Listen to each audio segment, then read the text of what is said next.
Hello, this is Sean Kemp Book Club.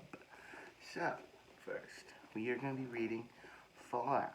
I don't know what that book is. Someone requested it to me.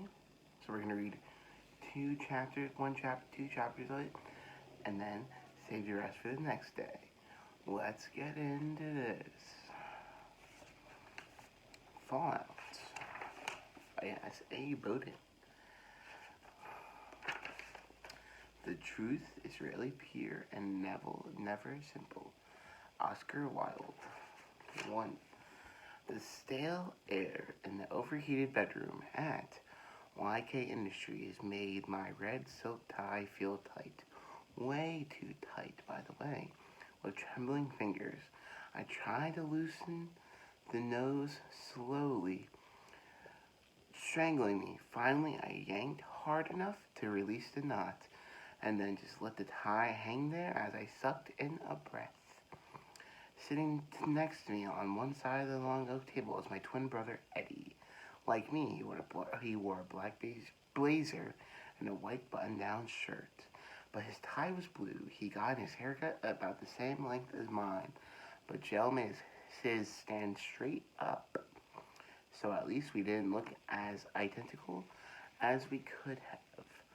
Mom was on the other side of Eddie, along with our lawyer, John something or other. He was trying to explain to Mom why Phil is still running our family's billion-dollar software company. Phil, the right-hand man of my father, Rex Yanakis, founder of YK, his own Yanakis family legacy. Together, they kept our family in the compound. Roughly 2,000 days of my life spent underground. And why? Because my father lied to all of us, to my mom, to my sisters, to me. He made us believe that there is a nuclear attack, and our only hope for survival was to enter the compound, the lavish underground refuge he had built, so we could survive, but no one else on the planet could. We were desperate. We willingly entered the silver door beyond, which lay a sanctuary of my father's making. A place of the kind of luxury and excess that we were used to. A place of safety, where we stooped to enter so blindly. The memory of the night had dimmed. My 9th birthday. I remember the fire, the screams. I remember my heart pounding so hard I thought I would die. I remember running until I thought my legs would give out, and the terror in the eyes of my mother, my 2 sisters, terror that mirrored my own. Mostly I remember my relief as the silver door closed, the screaming was done, and the fire of the apocalypse they were outside. As was my brother Eddie, my twin, my other half. I was not whole without him. My own selfishness had been the reason he was not with us. I had set him up, lied to him, so he hid in the car with our grandma as she drove away. So when the time came to enter the compound, neither of them was there. I was the reason that Eddie was left on the outside. All those years underground, I believed he was dead, and I blamed myself for his death. The rest of us were safe. 6 years we stayed there, believing it was our only choice. The rest of the world was gone, or so we thought. My father's lies were good, better than good. His lies were brilliant, and his planning was nothing short of genius. Planning he could only have done with Phil working for him on the outside, while we were stuck on the inside. But my father didn't count on me, figuring out it was all just a game, figuring out my twin brother was still alive and living in the world that was still there. I was still so totally freaking there. And my father didn't count on me being strong enough to get us all out.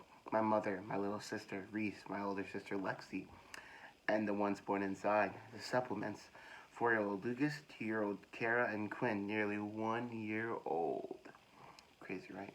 They were the ones who lived beyond the yellow door. They were the ones created for an unmentionable, holy purpose. The ones who never knew the other world, the ones who only knew the compound. My brothers and sisters gave me the strength to stand up to my father.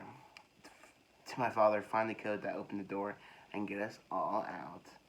I didn't feel guilty for getting out, even if it led to my father's death. Believe I only had to believe it. I had to believe he did to himself. He never should have put us down there. He never should have made us stay for so long. He should never have made us believe the lie. I hated him for the lie. He deserved to burn with the compound. Maybe it made me evil, but I was glad my father was gone. But Phil was right in front of me, struttering through the double doors of the boardroom in his $1,000 suit and alligator loafers, hoisting a leather briefcase but maybe evil, but I was glad my father was gone. But Phil was right in front of me, struttering through the double doors of the boardroom in his $1,000 suit and alligator loafers, hoisting a leather briefcase embossed in gold with initials PAW. He set it down in a chair across the large table from us and stared at me, a smug grin on his face. I looked away and tried to tune in to what our lawyer was saying to my mom. Their only option was to assume you were all dead and follow the instructions in the will. I'm sorry to say it that way, but except for Eddie, it appeared you were all gone.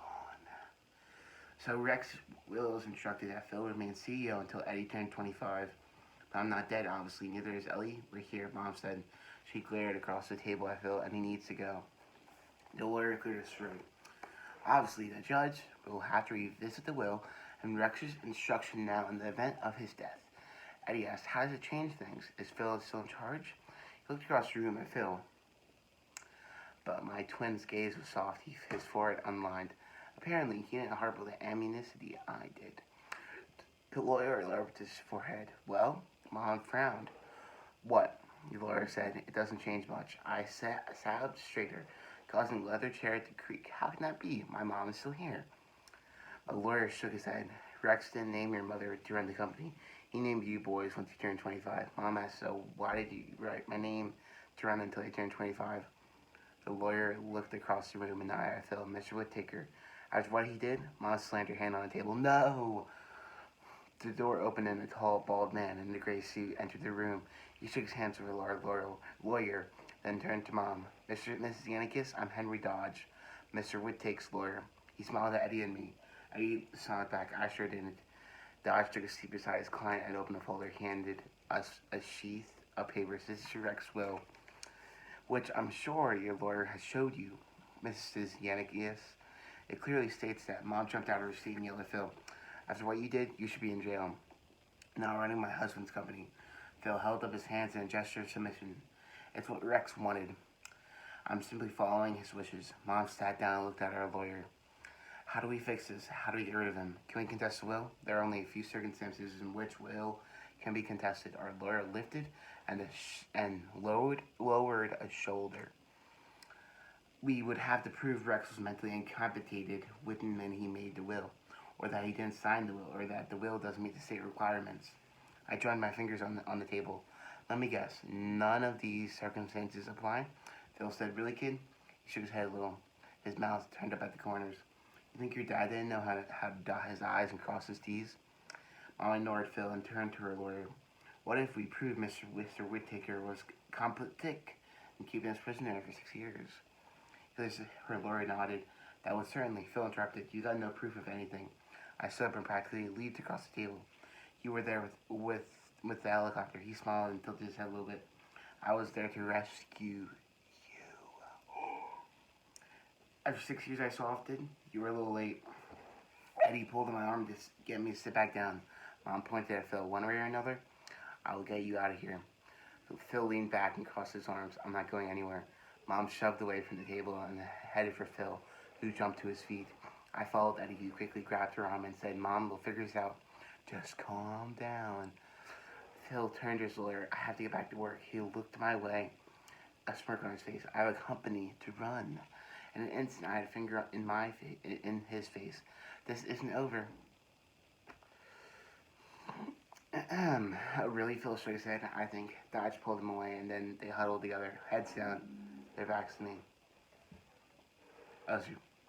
My heart was pounding, and I looked down, trying to stop myself from doing something I would regret later. Phil's briefcase was open on the chair right by my leg.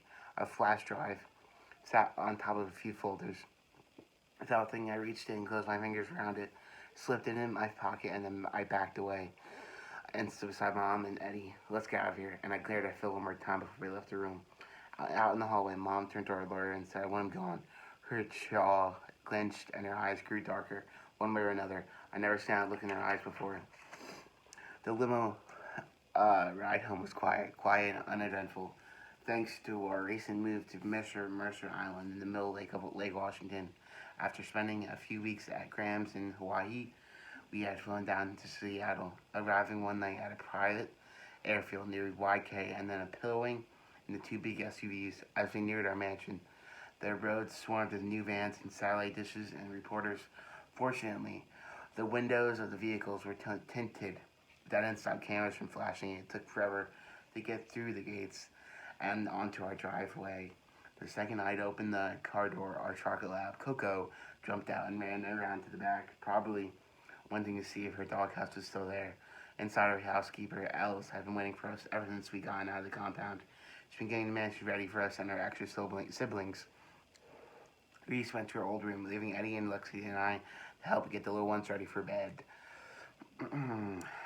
I took Lucas to a former guest room that had been repainted in primary colors. A big red fire engine bed rested on one wall. He squawked and then ran to it and climbed the ladder to the top. He waved and looked how high I am. I grinned. Can you sleep that high up? He nodded and flopped down on the mattress, disappearing from view. I walked over to the curtained window and peeked out. Although the street itself wasn't in view, the glow of the lights was. Cameras still flashed. How long were they going to stay there? I let the curtain drop and went over to the bed. Then I climbed up the ladder. Lucas was already asleep. I tucked him in, then back down the ladder a step before dropping to the floor. Downstairs, Mom, Graham, and Ellis were in the kitchen. Mom was holding a sousing fin. Okay. I tucked him in, then back down the ladder a step before dropping to the floor. Downstairs, Mom, Graham, and Alice were in the kitchen. Mom, I'm sorry. I was holding a snoozing fin. I said, Lucas is asleep. Alice set an apple pie on the counter and held up a knife. Hungry? I smiled. Sure. I reached out to get the knife. Alice gently slapped my hand away. I can still get things for you. Fine. I made a face at her and climbed up on a stool beside Mom. Alice slid a piece of pie over to me. I picked up a fork. Thanks. May I have some milk? Alice nodded and went to get a glass. Her white orthobe, thick shoes squeaked as she walked across the tiled marble floor. Weird being served again after so many years of doing things for herself. I took a bite of pie. Yum. Alice, this is great. She set a glass of milk in front of me and handed me a napkin. Wipe your face. Without a word, I obeyed. Mom handed Finn to Graham, who said, I'll take this babe up to bed. I asked Mom, what are we going to do about all these news crews?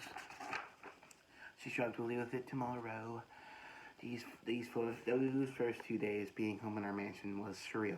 Paparazzis and news vans surrounded us.